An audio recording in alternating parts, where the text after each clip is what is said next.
The grand chamber of the Galactic Council stretched before Ambassador Chen like a cathedral made of starlight. Crystalline walls reflected the glow of 1,000 worlds, each represented by delegates who had traveled across the galaxy for this moment. Chen stood at the center platform, her hands steady, despite the weight of humanity's future resting on her shoulders. Honored members of the council, Chen began, her voice amplified across the vast space. Earth comes before you, not as conquerors or supplicants, but as fellow travelers in this universe.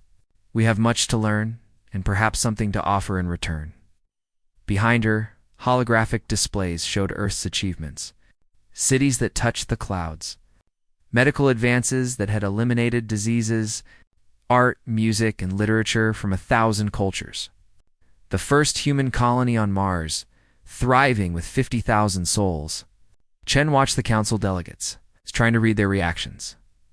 The Vethri representative, being of living crystal named Harmonia 7, shifted with a sound like wind chimes. The Vethri had been spacefaring for 20,000 years.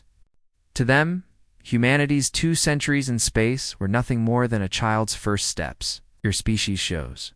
Promise, Harmonia 7 said, each word carefully chosen. But promise is not readiness.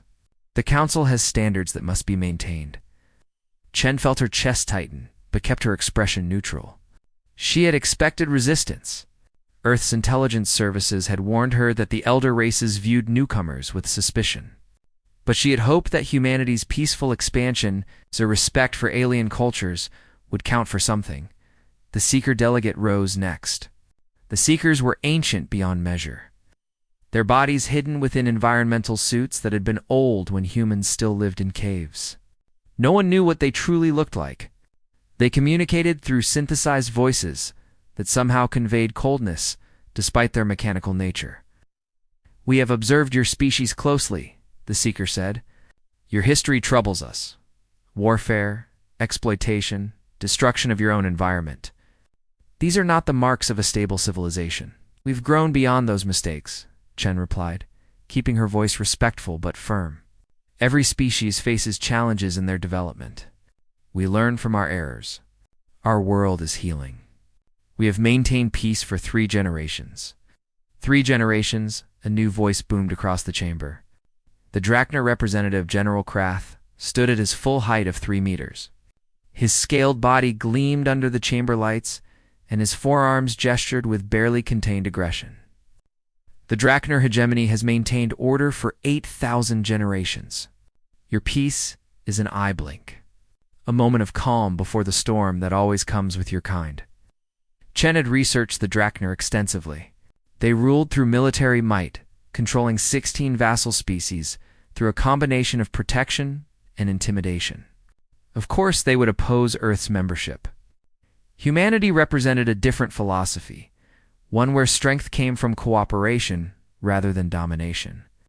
General Krath, Chen said carefully, we do not seek to challenge the Drachner or any council member. We seek only to join the community of spacefaring peoples as equals. Equals. Krath's laugh was like grinding stone. You have 42 star systems. The Drachner control 400. You have existed in space for 200 years. We have conquered the void for millennia. There is no equality here, human. Only hierarchy, and you belong at the bottom. The chamber erupted in discussion. Some delegates seemed sympathetic to humanity's cause. The younger races, those who had only joined the council in the last few thousand years, understood the struggle. But the elder races, the founding members who set the rules and controlled the votes, remained unmoved. Chen watched as the council arbiter, an artificial intelligence older than most civilizations, processed the arguments. The arbiter existed to maintain order and render final judgments. Its decision would be absolute. The council will now vote, the arbiter announced, its voice resonating from everywhere and nowhere at once. Chen closed her eyes for just a moment. She thought of Earth, that blue marble spinning in the darkness. She thought of the billions of people who had placed their faith in her. She thought of the children on Mars colony who would grow up among the stars regardless of what happened here. Today, the voting took only minutes. When it concluded, the arbiter spoke again. The Galactic Council has reached a decision. Humanity's petition for membership is denied. Furthermore, Earth and all human colonies are hereby banished from Council space. You will remove all vessels, stations, and personnel beyond the border void within 60 standard days. Any human presence in Council territory after this period will be considered an act of invasion. The words hit Chen like a physical blow. Denied was one thing. Banished was something else entirely. The border void was a region of uncharted space that even the Council had abandoned. It was considered worthless, dangerous, and far from the protection of civilized space. This is unjust, Chen said, her voice rising for the first time. We have committed no crime. We have violated no law. We seek only friendship. Your existence is the crime, Krath said with satisfaction. Your potential for disruption is the violation. The Council has spoken human. Be grateful we allow you to leave with your lives. Harmonious 7 made a sound that might have been regret.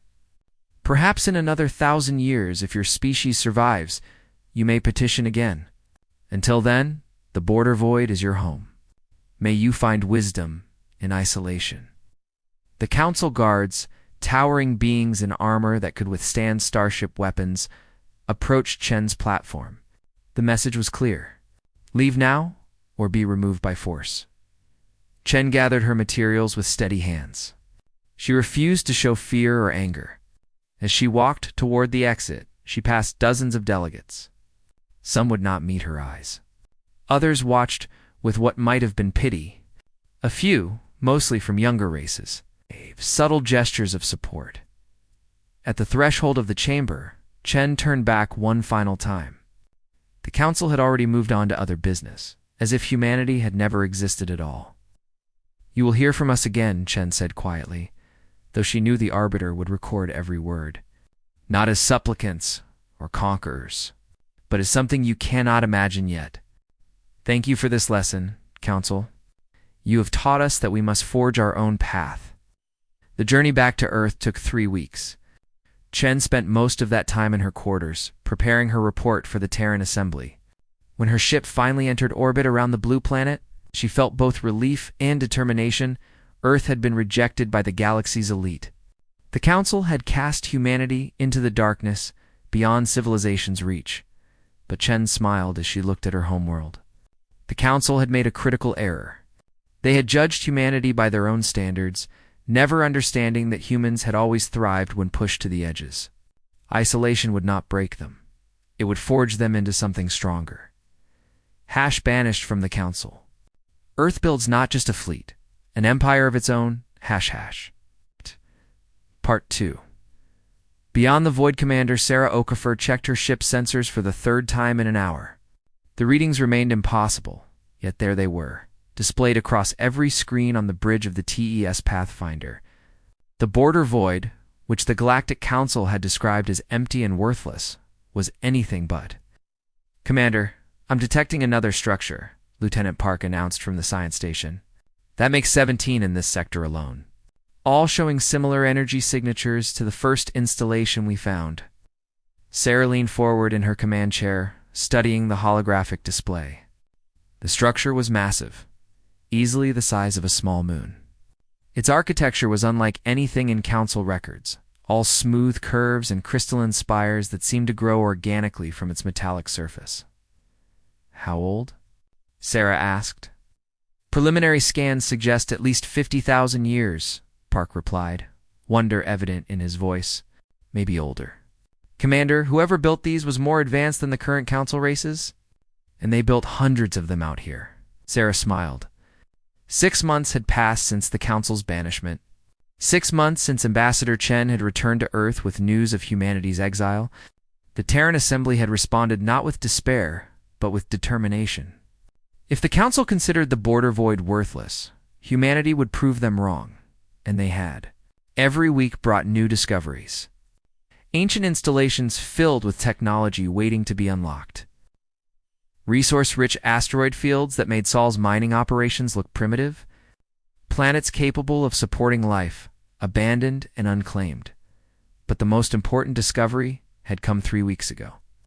Commander, we're receiving a transmission, Communications Officer Torres said. It's the Chither delegation. They're asking permission to approach. Grant it, Sarah said, and prepare the conference room. Let's make our guests feel welcome. An hour later, Sarah stood in the conference room waiting. The Pathfinder had been designed for exploration, not diplomacy, but the crew had done their best. Earth's plants lined the walls, filling the air with the scent of green-growing things. A table held food and water. It's prepared according to the specifications the Chither had provided. The Chither delegation entered through the airlock. Sarah had met insectoid species before, but the Chither were striking. Each stood roughly human height, with sleek carapaces that shimmered between green and gold. Their compound eyes reflected light like jewels, and their 6 limbs moved with efficient grace. The leader, who had introduced herself in earlier communications as Seeker of Truth, approached Sarah. Her translator device converted clicks and whistles into English. Commander Okafor, thank you for meeting with us. Your acceptance means more than you know. Sarah gestured to the seats around the table. Please, sit. We're honored by your visit. I admit, when we received your first transmission, we were surprised. The Council told us the border void was empty.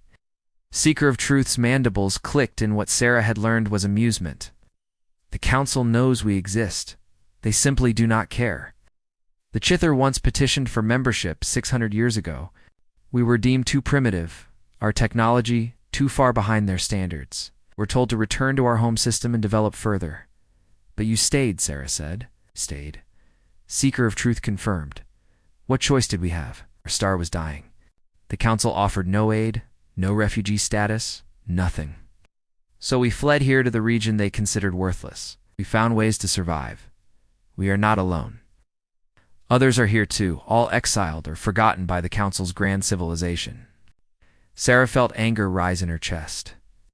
The Council hadn't just rejected humanity. They'd abandoned entire species to die or struggle alone in the darkness. We've established contact with 3 other species, Seeker of Truth continued, who live in the great ice oceans of the 4th planet in this system.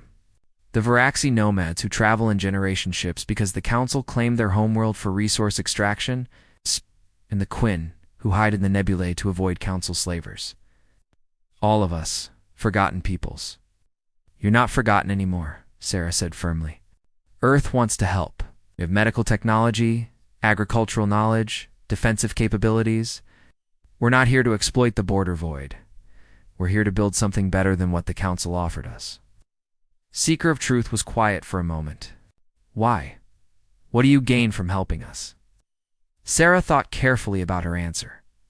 On Earth, we have a saying. Alone we are strong, but together we are unstoppable. The Council rejected us because they feared what we might become. They see cooperation as weakness, but we know better. Help us, and we'll help you.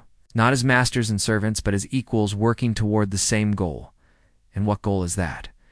Survival, progress, freedom, a future where no species has to beg for the right to exist among the stars. Seeker of Truth. Translator was silent, but Sarah could see the Chither leader's body language change.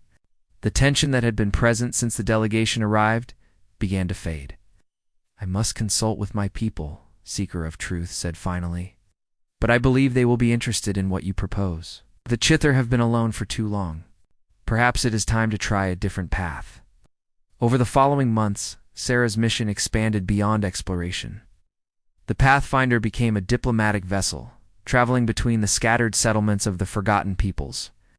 Each species had their own story, their own reasons for ending up in the border void. Each had been abandoned by the Council. The Meln were peaceful, aquatic beings whose homeworld had been designated a nature preserve by the Council, forcing them to abandon their birthplace.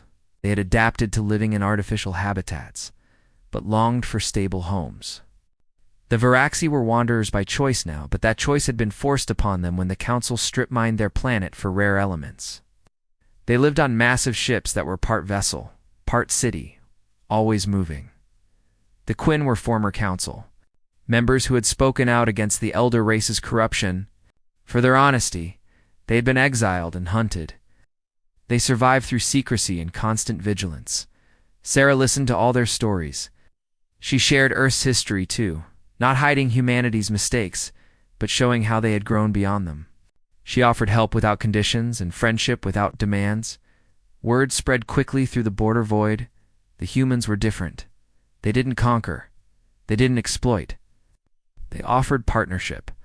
On the day Sarah's mission officially ended, she stood on the bridge of the Pathfinder, preparing for the return journey to Earth. But she wasn't returning alone. Behind her ship flew vessels from 5 different species, all heading to Sol to meet with the Terran Assembly. Lieutenant Park approached with a datapad. Final reports ready, Commander. Do you want to review it before we transmit to Earth? Sarah took the pad, scanning the information. Locations of ancient installations, resource surveys, cultural profiles of potential allies, but most importantly, a single recommendation. Send it, Sarah said. And add a personal note to Ambassador Chen. Tell her we found something the Council never expected us to find out here. What's that, Commander? Sarah smiled as she looked at the formation of ships accompanying them home, hope and friends who share it. When the Pathfinder entered Earth's solar system 3 weeks later, it did so with a fleet of allied vessels. The forgotten peoples of the border void had made their choice. They would stand with humanity. The Terran Assembly convened an emergency session to receive the delegations. Ambassador Chen, now serving as Earth's primary representative for extraterrestrial affairs, greeted each species personally. In the assembly chambers, surrounded by representatives from 6 worlds, Chen addressed the gathered leaders. The Council banished us here thinking we would fade into obscurity. Instead, we found each other. They thought the border void was empty. They were wrong. It was full of potential, waiting for someone to recognize it. Seeker of Truth clicked her mandibles in agreement. The question now is what we do with this potential. The Council will not ignore us forever. When they realize what is happening here, they will respond. Then let them, Chen said. Because we're not just surviving out here, we're building something new, something better. Not an empire of conquest, but a community of equals. The vote was unanimous. The Terran Commonwealth was born that day, not through force or intimidation, but through the simple act of choosing to stand together. The border void would never be the same. Banished from the Council. Earth builds not just a fleet, an empire of its own. Part 3. The Foundation 5 years had passed since the banishment.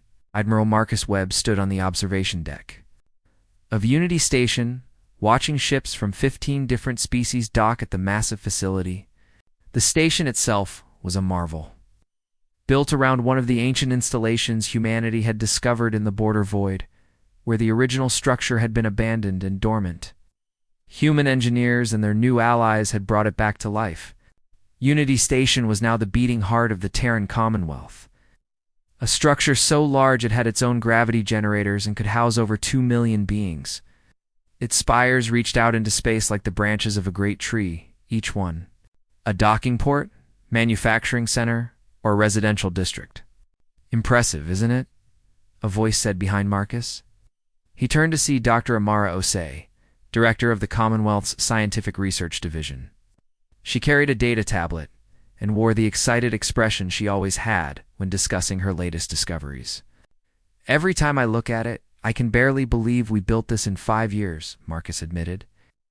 We didn't build it, Amara corrected with a smile. We restored it. The ancient civilization that created these installations was incredibly advanced. We're still learning from their technology. But you're right about one thing. 5 years ago, this was just a dead structure floating in space. Now it's home to representatives from 15 species and growing. Marcus nodded. The Commonwealth had expanded faster than anyone expected. After the initial 6 founding members, Earth, Chither, Meln, Vraxi, Quinn, and Talus, other species had joined rapidly. Some are refugees from Council space, minor races tired of being treated as second-class citizens. Others were independent. Worlds that had never sought Council membership, preferring isolation until humanity offered an alternative. How's the assembly session going? Marcus asked. Heated but productive, Amara replied. The Vraxi want to establish 3 new colonies in the outer reach. The Meln are proposing a joint research station to study the ancient installations.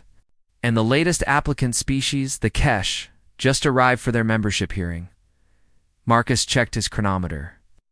I should get to the assembly chamber. As military commander, I need to brief them on fleet status. Before you go, Amara said, her tone shifting to serious. You should know that my research teams made another breakthrough. The ancient installations weren't just stations or habitats. They were part of a network, a civilization that spanned this entire region of space. We've identified over 300 sites now, and we're only seeing the edge of it. 300. Marcus felt the weight of that number. What happened to them? We don't know yet. But here's the important part. Technology they left behind is more advanced than anything the Council possesses. If we can unlock even a fraction of it, the Commonwealth will be the most technologically advanced power in the galaxy. Marcus understood the implications immediately. Council won't like that. The Council doesn't have to like it, Amara said firmly. We're not in their territory. We're not threatening them. We're just being better than they ever allowed us to be. The Commonwealth Assembly Chamber was located at Unity Station's core, unlike the Galactic Council's Grand Hall. Designed to intimidate and reinforce hierarchy, the Commonwealth Chamber was circular, with representatives seated at the same level. No one species held a higher position than another. When Marcus entered, the session was already in progress. Ambassador Chen, who now served as Commonwealth Secretary General, was addressing the gathered representatives. The Kesh delegation has completed their presentation, Chen said. Before we vote on their membership application, does anyone have questions? The Kesh were a feline species whose homeworld bordered council space. They had lived in fear of Drachner expansion for generations, but the council had ignored their requests for protection. Now they sought safety and partnership within the Commonwealth. Seeker Dash of Truth, representing the Chither, raised a limb. The Kesh homeworld is close to Drachner territory. Accepting them as members could be seen as a provocation. The Kesh representative, a dignified female named Bright Whisker, stood. We understand the risk we bring, but we have nowhere else to turn. The Drachner fleets grow larger every year. They will claim our world eventually if we stand alone. We offer our loyalty, our resources, and our skills to the Commonwealth. We ask only for the chance to survive. Marcus stepped forward when Chen called on him. Secretary General, members of the Assembly, I've reviewed the strategic implications. Yes, accepting the Kesh as members puts us closer to council space. But we were always going to face that confrontation eventually. The Commonwealth has grown beyond what the council can ignore. Better to choose our moment of first contact than have it forced upon us. Admiral Webb is correct, said the Meln representative, Speaker of Depths. Her translator converted her sonic communications into speech. We cannot hide in the border void forever. We must decide who we are. Do we cower from the council, or do we stand as equals, ready to defend ourselves and our allies? The vote was called. 15 representatives, 15 votes. When the count finished, it was unanimous. The Kesh were welcomed as the 16th member of the Terran Commonwealth. After the session, Marcus met with his senior officers in the military planning room. Captain Zhao of the Commonwealth Fleet, Commander Okafor, who had been promoted to diplomatic operations, and representatives from 5 other member species gathered around the holographic display. Let's review fleet status, Marcus said. We all know the Council is watching us now. The Drachner especially. We need to be ready. Zhao activated the display, showing ship positions across Commonwealth space. We have 68 capital ships operational, with another 40 under construction. Each vessel incorporates technology from multiple member species. Chither sensor networks, Vraxi hull designs, Meln defensive systems, human strategic coordination, and power sources based on the ancient installation's energy generation. How do we compare to council fleets? Asked the Talus representative. Ship for ship, we're superior, Zhao said confidently. Council vessels are built by individual species for individual needs. Ours are designed from the beginning as integrated systems, but they have numbers on their side. The Drachner alone have over 400 capital ships. Marcus studied the display. Numbers aren't everything, but we need more than ships. We need something the Council doesn't expect. Like what? Okafor asked. Unity, Marcus said simply. The council races don't truly cooperate. They compete even within their own alliance. Every council species puts their own interests first. We don't have that weakness. When our ships fight, they fight as one fleet, not 15 separate forces trying to coordinate. The meeting continued for hours, planning defensive strategies and discussing how to integrate the Kesh military forces into the Commonwealth structure. By the time they finished, Marcus felt cautiously optimistic. The Commonwealth was stronger than the Council realized. Later that evening, Marcus returned to the observation deck. Dr. Osei was there again. Looking at the same view of docked ships and flowing traffic, couldn't sleep either, Marcus asked. Too much on my mind, Amara admitted. We've accomplished so much in 5 years, Marcus. When the Council banished us, everyone thought humanity was finished as a spacefaring power. Instead, we've created something they never imagined. Do you think they regret it? The Council, I mean? Rejecting us? Amara considered the question. Some of them might. But the elder races, the Vetheri, the Seekers, the Drachner, no, they're too arrogant to feel regret. They still think we're beneath them, and they're in for a surprise. Are you expecting war? Amara asked quietly. Marcus didn't answer immediately. He watched a Vraxi colony ship depart from Unity Station, heading toward one of the new Commonwealth worlds. Aboard that ship were families, children, beings who trusted the Commonwealth to keep them safe. I'm expecting whatever comes, Marcus finally said, but I believe in what we've built here. The Council had thousands of years to create something better, and they chose hierarchy and control. We've had 5 years, and we chose cooperation and freedom. If that leads to conflict, we'll face it together. Together, Amara echoed. That's always been our strength, hasn't it? Even before the Commonwealth, even on Earth, humanity did its best when we stood united. And now, we're not just humanity anymore, Marcus said. We're something bigger. Something the galaxy hasn't seen in 50,000 years, maybe longer. The two friends stood in comfortable silence, watching the life of the Commonwealth flow around them. 15 species, dozens of worlds, millions of beings all working toward the same dream. The border void was no longer a place of exile. It had become a beacon of hope, has banished from the Council. Earth builds not just a fleet, an empire of its own, ## Part 4, The Crucible. The alarm woke Admiral Marcus Webb from the first real sleep he had gotten in 3 days. He was on his feet and moving before his mind fully processed what was happening. The red emergency lighting told him everything he needed to know. Admiral, to the bridge, the intercom crackled. We have incoming hostiles.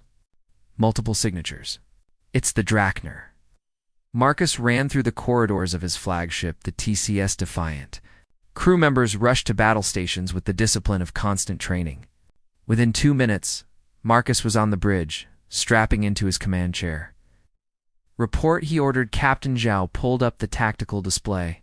Marcus felt his stomach tighten at what he saw. 40 Drachner warships had entered Commonwealth space, moving in perfect formation toward the colony world of New Haven.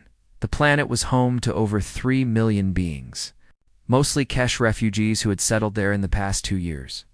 They're not even trying to hide their intent, Zhao said grimly. General Krath himself is leading the fleet. They're broadcasting on all channels that New Haven is now Drachner territory and that the Commonwealth has 1 hour to evacuate before they begin orbital bombardment. Marcus pulled up the communication channel. General Krath's massive-scaled face filled the screen. The Drachner commander looked the same as he had 5 years ago in the council chamber. All predatory confidence and barely restrained aggression. Admiral Webb Krath said with a grin that showed too many teeth, "How pleasant to finally meet you in person, so to speak. I trust you received our claim to New Haven." "I received your threat," Marcus replied coldly. "New Haven is Commonwealth territory, populated by Commonwealth citizens. Leave now, and this doesn't have to become a war." Krath laughed, a sound like grinding metal. "A war? You have 60 ships, human. I have 400 across my hegemony, and the full might of the Council behind me. The elder races have decided that your little experiment in the border void has gone on long enough. We're here to remind you of your place. Our place is standing with our allies, Marcus said. Attack that planet, and you attack all of us.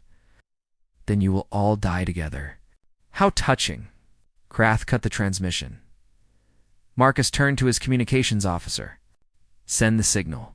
All Commonwealth forces converge on New Haven, and get me Secretary General Chen on a secure channel. Within minutes, Commonwealth ships began jumping into the New Haven system.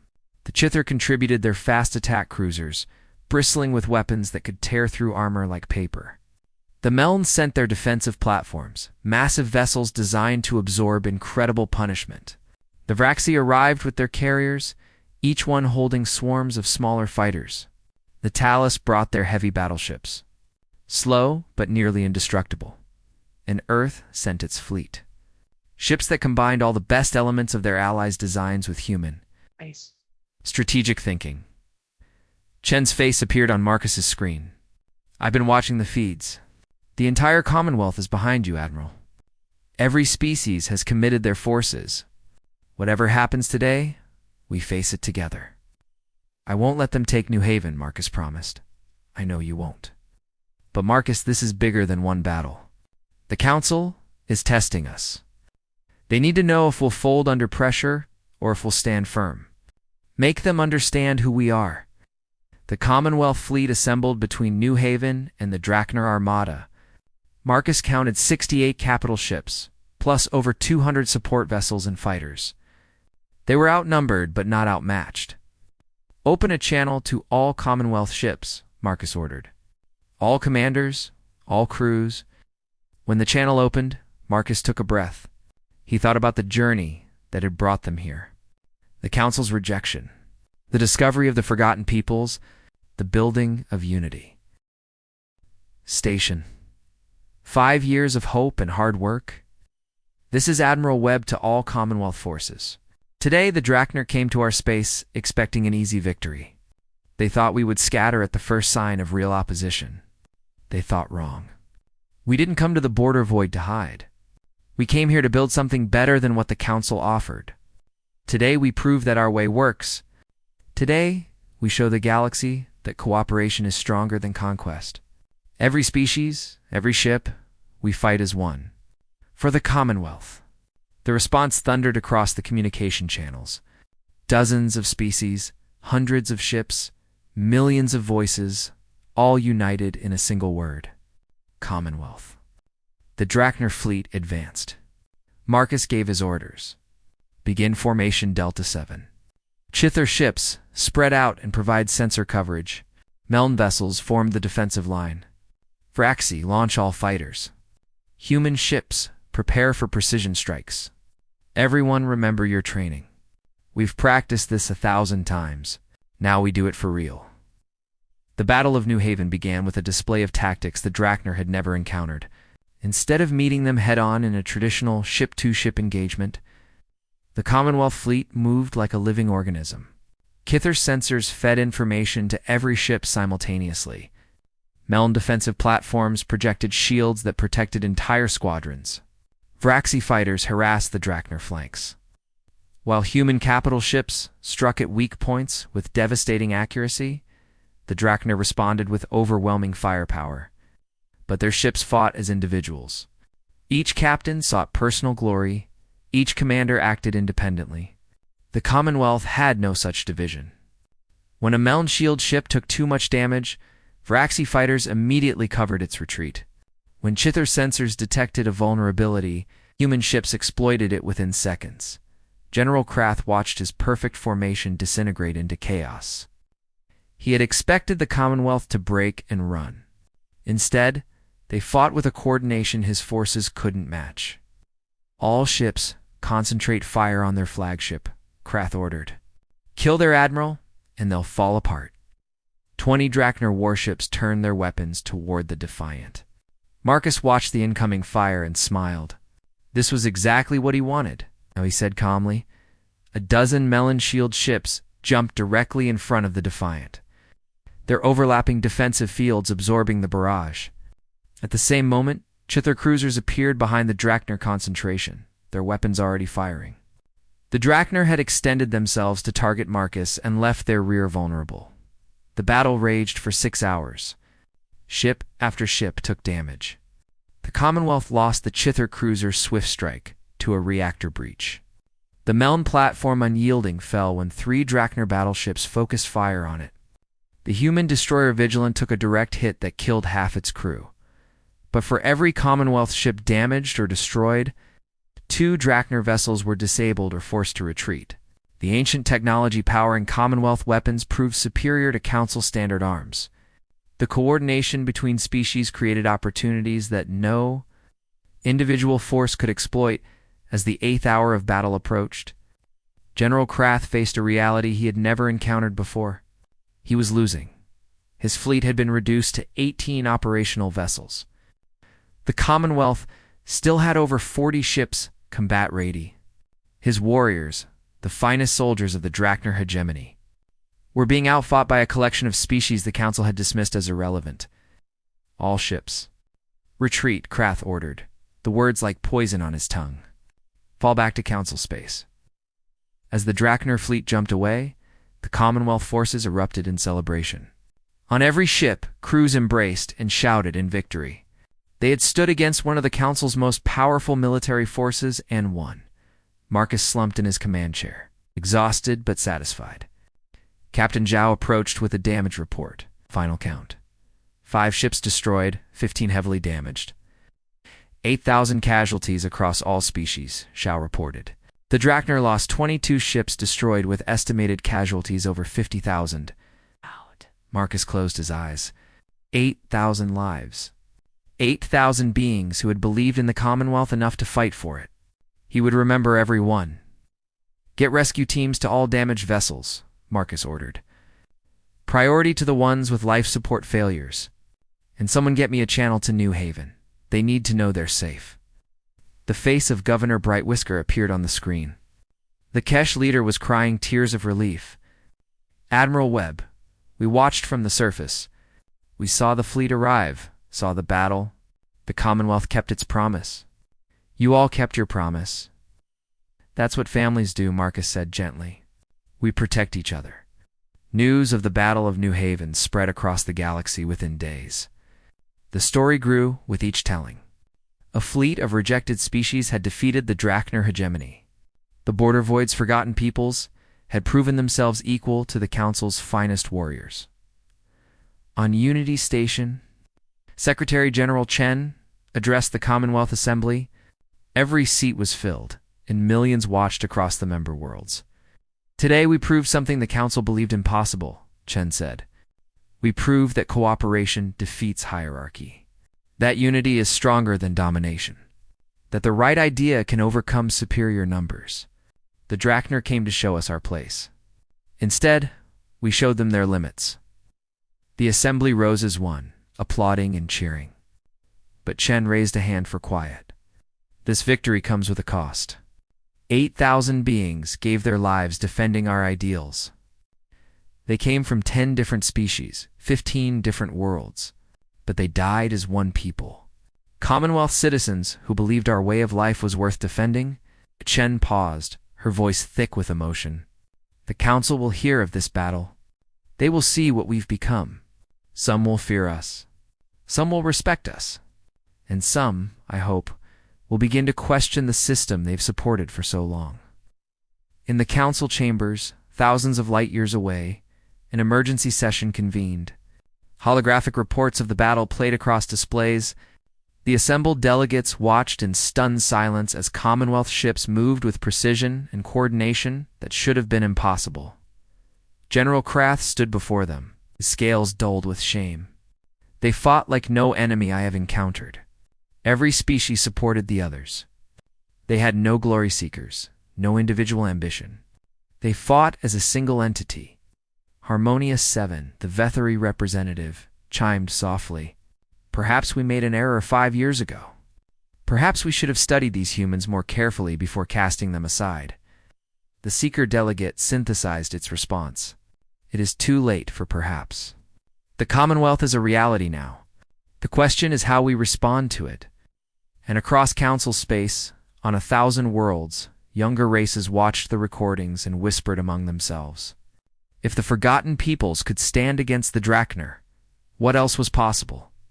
Banished from the council, Earth builds not just a fleet, an empire of its own part. 5. A New Order ambassador Chen stood in the docking bay of Archival Station, watching the council delegation's ships arrive. The station was neutral ground, a massive structure that predated even the oldest council races. It had witnessed the rise and fall of civilizations, and today it would host a meeting that might change the galaxy forever. 6 months had passed since the Battle of New Haven. 6 months of growing tension as the council struggled to understand what the Commonwealth had become. Now, finally, they had requested negotiations. "Are you nervous?" Dr. Amara Asay asked. She had accompanied Chen as chief scientific advisor, though both knew this meeting was more about politics than science. Terrified, Chen admitted with a slight smile, "But I've learned that sometimes fear is just a sign that what you're doing matters." The council delegation was led by Harmonious 7 of the Vetheri, along with representatives from 12 major council species. Notably absent were the Drachner. After their defeat, they had withdrawn from council leadership, their military reputation shattered. The delegations met in Archival Station's great conference hall. Unlike the council's chamber designed to intimidate, or the Commonwealth's chamber designed for equality, this space was ancient and neutral. Walls made of unknown materials displayed the history of galactic civilization in flowing images. Harmonious-7 chimed a greeting. "Secretary General Chen, thank you for agreeing to this meeting. The council has much to discuss with the Commonwealth." Chen took her seat at the circular table. Behind her sat representatives from the Commonwealth's 15 founding species. "We're always willing to talk, Harmonious-7, though I admit surprise at the council's sudden interest in dialogue." The Battle of New Haven changed perspectives. The Vetheri said simply, "We can no longer pretend the Commonwealth does not exist or does not matter. You have proven yourselves worthy of attention." Worthy. Seeker of Truth clicked from the Commonwealth side. 5 years ago, you deemed us unworthy of basic recognition. The Chither petitioned for help when our star died. The council ignored us. Now, because we defeated the Drachner, we are suddenly worthy? An uncomfortable silence filled the hall. Chen let it stretch for a moment before speaking. "Let's be honest about why we're here. The council is facing a crisis. After New Haven, 12 council member species have formally petitioned to leave and join the Commonwealth. Your younger races are watching us and asking why they remain in a system that treats them as subordinates. You're not here because you respect us. You're here because you're afraid of what we represent." Harmonious-7's crystalline form dimmed slightly. "You are not wrong. But fear can lead to wisdom, Secretary General. The Council has existed for 40,000 years. We believed our way was the only way. You have shown us something different. Different, but not better." Admiral Marcus Webb asked from his position at Chen's side. "That remains to be seen," replied the Seeker delegate. "Your Commonwealth is young. 5 years is nothing in galactic terms. How do we know your cooperation will last? How do we know you won't fracture into the same conflicts that justified the Council's hierarchy?" Dr. Asay leaned forward. "How do you know anything lasts? The Council exists because species choose to remain in it. The Commonwealth exists because species choose to join it. The difference is that our members stay because they want to, not because they fear what happens if they leave." The negotiations continued for hours. The Council proposed various frameworks for recognition, each designed to place the Commonwealth as a subordinate entity. Chen rejected every offer that didn't treat the Commonwealth as an equal power. Finally, after the 5th such proposal, Chen stood. "I think we need to be clear about something. The Commonwealth is not asking for the Council's permission to exist. We exist. Our citizens from 15 species across 40 star systems are building lives and futures regardless of what happens in this room. The question is not whether you accept us. The question is whether you're willing to accept change." "What kind of change?" Harmonious-7 asked. Chen activated a holographic display. It showed the border void region now lit with Commonwealth settlements and trading routes. But the display also showed something else. Requests for information, trade inquiries, and diplomatic communications from over 50 council member species. Your people are already reaching out to us, Chen said. Scientists who want to study the ancient installations. Merchants who want access to our markets. Species who see what we've built and want to be part of it. The council can try to suppress this, or you can adapt to it. You want us to change the fundamental structure that has maintained galactic peace for 40,000 years? The Seeker said. I want you to recognize that the peace you maintained was built on the suppression of smaller species, Chen replied firmly. How many races like the Chither died or suffered because the council deemed them unworthy? How many potential contributions to galactic civilization were lost because you valued hierarchy over merit? The Vetheri representative was quiet for a long moment. Finally, Harmonious 7 spoke. What exactly are you proposing, Secretary General? Chen smiled. This was the opening she had been waiting for. We propose that the Commonwealth and the Council establish formal diplomatic relations as equal sovereign powers. We open our borders to free trade with any Council species that wishes it. We share all our scientific discoveries and technological advances freely. In return, we ask only that you recognize our right to exist and grow on our own terms. You would share your technology? Even the advances from the ancient installations? The Seeker's synthetic voice conveyed disbelief. All of it, Dr. Ase confirmed. We've unlocked energy generation systems that could solve resource shortages across the galaxy. Medical advances that could save billions of lives. Agricultural techniques that could turn barren worlds into gardens. Why would we hoard these things? Progress means nothing if it doesn't improve lives. The Council has never operated on such principles, Harmonious 7 admitted. Technology is power. Power is closely guarded, and that's why the Council is fracturing, Marcus said. Your younger members see that we share our advances freely among Commonwealth species. They see Chither scientists working with human engineers. They see Meln medical technology saving Viraxi lives. They see what cooperation creates, and they want it for themselves. The negotiations recessed for 3 days, while the Council delegation consulted with their home governments. During that time, Chen met privately with representatives from several Council species who had reached out secretly. A delegation from the Zephyri, younger Council race, met Chen in a private chamber. Their leader, a being named Drift and Wind, spoke urgently. Our people want to join the Commonwealth, but the Council forbids it. They threaten sanctions, even military action. Chen had expected this. The Commonwealth will accept any species that asks, but we won't force the choice. If your people truly want to join us, we'll support that decision. But the choice must be yours, made freely. And if the Council attacks us for leaving, then they attack the Commonwealth, Marcus said firmly. And New Haven showed what happens when someone attacks our members. On the 4th day, the formal negotiations resumed, but something had changed. The Council delegation was larger now. It included representatives from the younger Council races, who had previously been excluded from such talks. Harmonious-7 began the session. The Council has discussed your proposal. Many elder races oppose it. They believe accepting the Commonwealth as equals diminishes our authority. They fear that opening our borders will lead to chaos. Chen felt her hopes begin to fall. But Harmonious-7 continued. However, 12 Council member species have made it clear they will leave the Council immediately if we do not accept your terms. Furthermore, internal analysis suggests that within a decade, we may lose 1/3 of our membership to the Commonwealth, regardless of what we decide. The mathematics of survival are clear. So you agree to our terms? Chen asked carefully. We agree to most of them, the Vetheri said. But we propose an addition. A joint committee with equal representation from Council and Commonwealth, to oversee scientific exchanges and trade agreements, not as a governing body, but as a forum for dialogue. Chen looked to her advisors. Seeker of Truth clicked thoughtfully. It could work. As long as the committee has no authority to impose decisions on either side. Agreed, Harmonious-7 said. We also propose that any council species wishing to join the Commonwealth may do so without sanction, though there would be a transition period to settle treaties and obligations.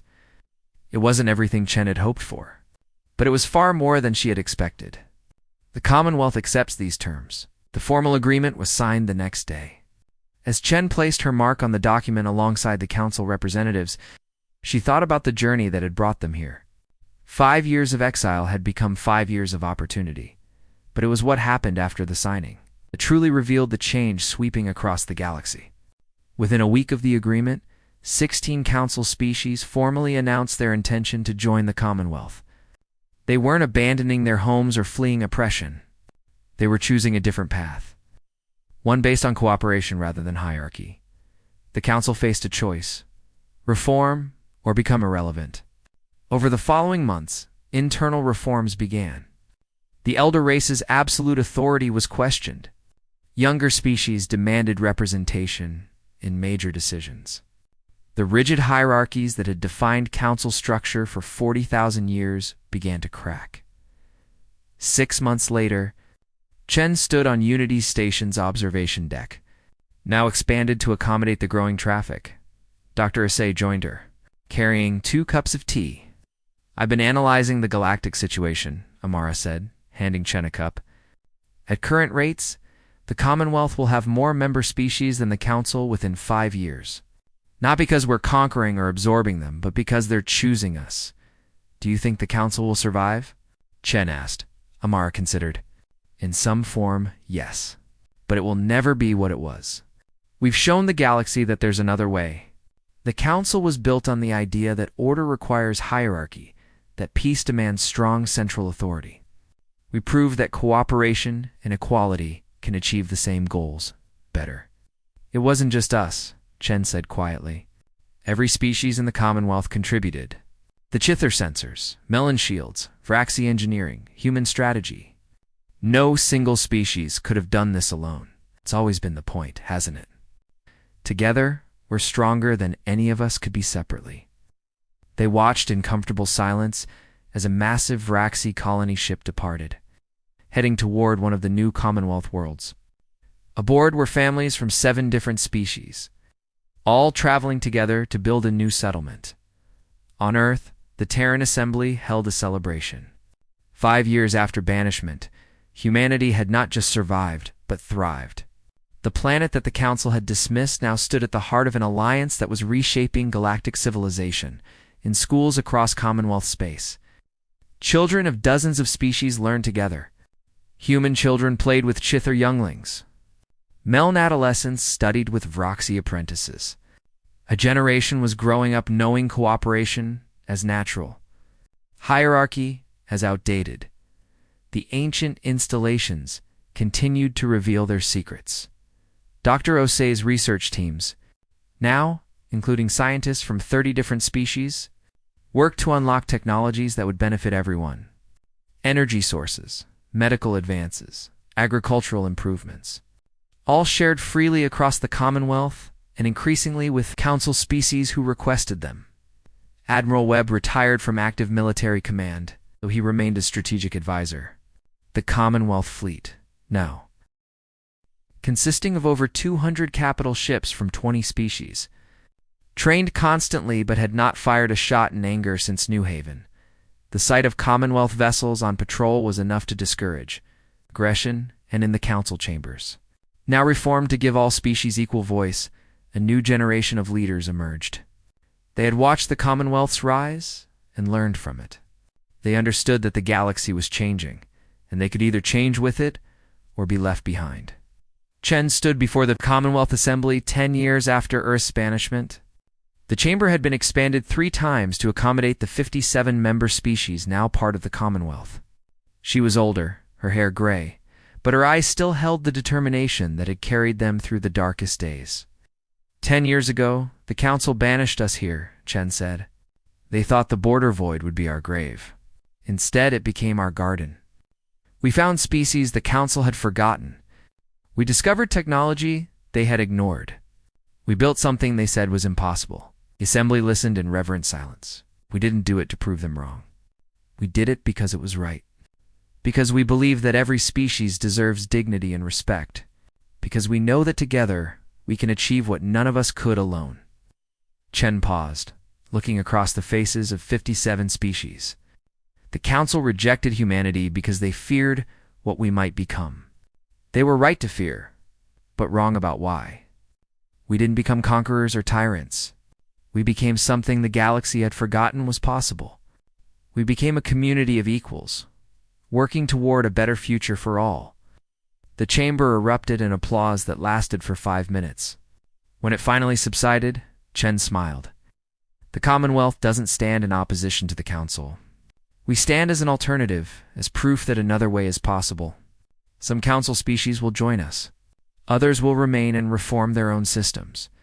Both paths lead toward the same goal, a galaxy where every species matters, where cooperation defeats domination, where the future belongs to all of us. As Chen left the podium, she passed Admiral Webb in the audience.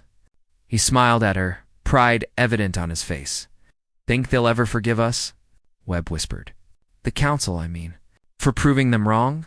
Chen chuckled softly. "I don't need their forgiveness. I just hope they learn something. The Border Void taught us that exile isn't the end. Sometimes it's just the beginning of something better." Outside Unity Station, the stars shone with the light of 100 Commonwealth worlds. Ships from dozens of species traveled freely between them, trading goods and ideas, sharing cultures and dreams.